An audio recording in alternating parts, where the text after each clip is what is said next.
Welcome to the Government News Brief for Tuesday, February 9, 2016. In the news, hundreds of jobs to be created in the business sector. Prime Minister Moses Nagamutu refutes misleading statements by opposition members, and Compliance Department to be established at the Natural Resources Ministry. With these and other stories, I am Azim Khan. Stay tuned. Thank you for staying with us. This is the Government News Brief.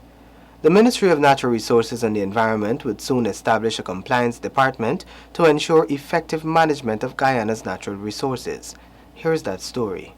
The compliance unit will be tasked with ensuring that all agencies under the Ministry of Natural Resources are on track with the relevant guidelines. That is where the process of effective management has to start. Effective management, Mr. Speaker, cannot be built on a free-for-all foundation, where people simply do as they like, ignore the rules and regulation entirely, and simply proceed as though everything is normal. Much of that has been happening in the natural resource sector. The unit will be staffed with personnel responsible for ensuring that all stakeholders are compliant with the relevant regulations and policies. I have already seen clear indication of the determination to seek to repair a system which in some respect has been for the longest period filled with corruption and indifferences. Our task is to create a vibrant natural resource sector, one which the people of this country can look forward to a period ahead. Minister Brooms was emphatic that the situation with regards gold smuggling will be turned around, as this is a priority for the natural resources sector in 2016. With this Government News Brief, I'm Shanta Goberdan reporting. The $52 billion capital budget will cater for an infrastructural agenda which will provide motivation for investment and economic growth.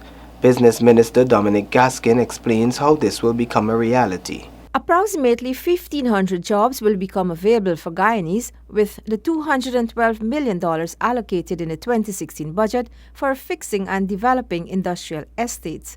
This is according to Minister of Business Dominic Gaskin during the budget debate last evening. There are two new sites, Mr. Speaker, one in Lethem, Region 9, which once completed will be able to accommodate at least 100 businesses, and another one in Belvedere, Region 6, which is smaller and has space for about 20 businesses. $55 million has been allocated for upgrades of the National Exhibition Center compound in Sofia.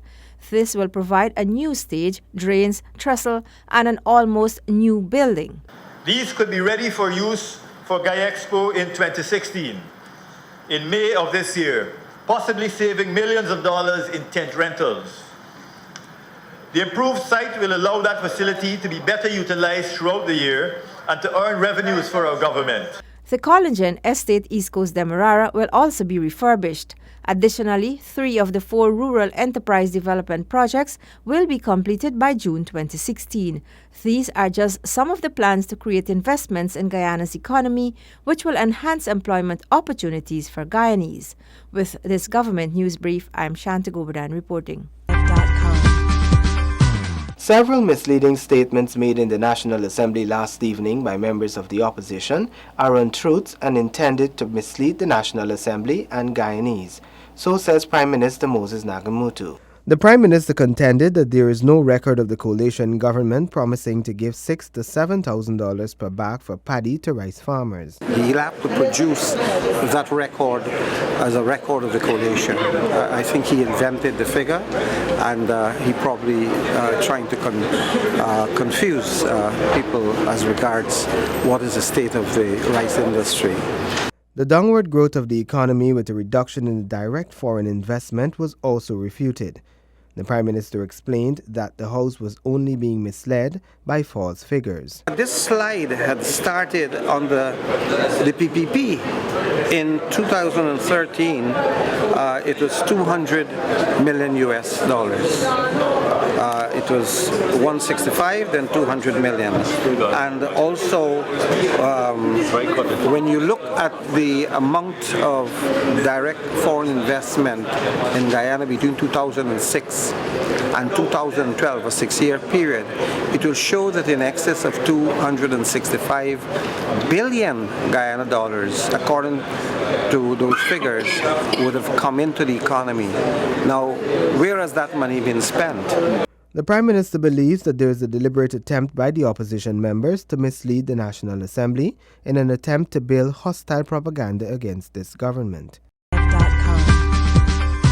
Still on misleading statements made by opposition members, Finance Minister Winston Jordan describes their statements as a lot of hot air regarding the state of Guyana's economy. Here is that story from Paul McAdam. Finance Minister Winston Jordan has dismissed a claim made by former Minister and opposition parliamentarian Irfan Ali about Guyana's recent economic performance. The opposition member had used the Bank of Guyana's half-year report as his reference. The half-year report will assess the economy from January to June of last year. And if those figures he quoted from January to June had nothing to do with this government, we would have inherited that. I suspect, although without seeing the numbers, if I were to make a comment, that it would have to do a lot perhaps with the rice sector. The problems that the rice sector would have been facing, it perhaps might have been due to that. The finance minister added that additional claims made about a looming economic crisis were completely unfounded. Waxing lyrical, I believe. I must admit he's my friend, but I was disappointed with his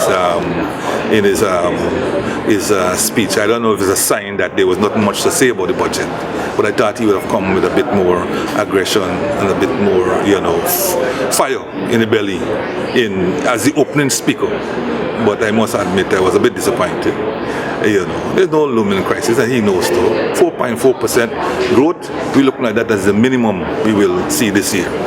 The finance minister said that the coalition government's 2016 budget has been crafted very carefully in order to benefit all Guyanese and boost the nation's development. Small loggers residing in the Ituni and Kokwani areas are set to benefit from new initiatives and markets which will increase income and raise their standard of living. Here are the details. Small loggers in the Ituni and Kokwani areas will profit from the waiver of fees owing on logging concessions. We are going to give you that. We are going to waive.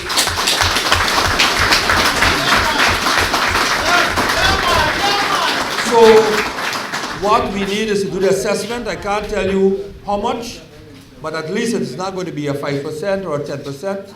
At least 50% of it we're going to waive for you. So I wanted to tell you that. However, with every bit of responsibility comes an exchange. So as we do the road, and you heard this year that Minister Patterson said it's $100 million to keep this road in a better state than it has ever been, while he pursues accessing a large amount to have you get a paved road. We expect you to clear the road. We expect you to be responsible when you do your logging. If I'm going to waive fees this year, we don't expect next year to be waiving the same sets of fees. We don't expect illegal logging. We know what goes on, but it is a fresh approach. It is time for a new start. This is Jubilee year, and those of you who read your Bible, y'all read your Bible, right? Y'all know what Jubilee means. It is a release from bondage. Okay? So,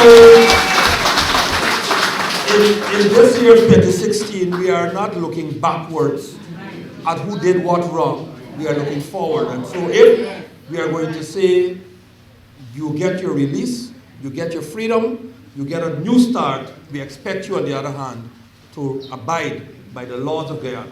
Additionally, small loggers in the Ituni and Kokwani areas with a ready supply of wallable poles will benefit from the opening of a new market. The chairman of the Jamaican Electricity Corporation is in Guyana right now, and he emailed me during the course of the week saying that whoever contact he had, he cannot get on to them.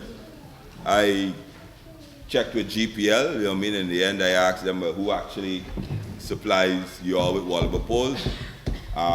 they were unable to give me a name and a number. I ended up speaking to a lady named Miss Hamlet, Sean Hamlet. Knowing I'll be up here, I asked him to contact her about who she knows as suppliers. He was looking for 30, 40, and 50-foot lengths of poles. So what I'll do as soon as I get back this evening, I'll email him and tell him that there's a community here that is interested in Wallaba poles. The efforts by the administration to bridge the social and economic gap between the coastal and the hinterland have seen initiatives to ensure people living in hinterland communities benefit tangibly. Government News Brief, Glendon Greenwich reporting. We have come to the end of the Government News Brief for Tuesday, February 9, 2016. The Government News Brief, along with all other GINA programs, can be found on our website. We are also on Facebook and YouTube. On behalf of all of us here at GINA, thank you for watching.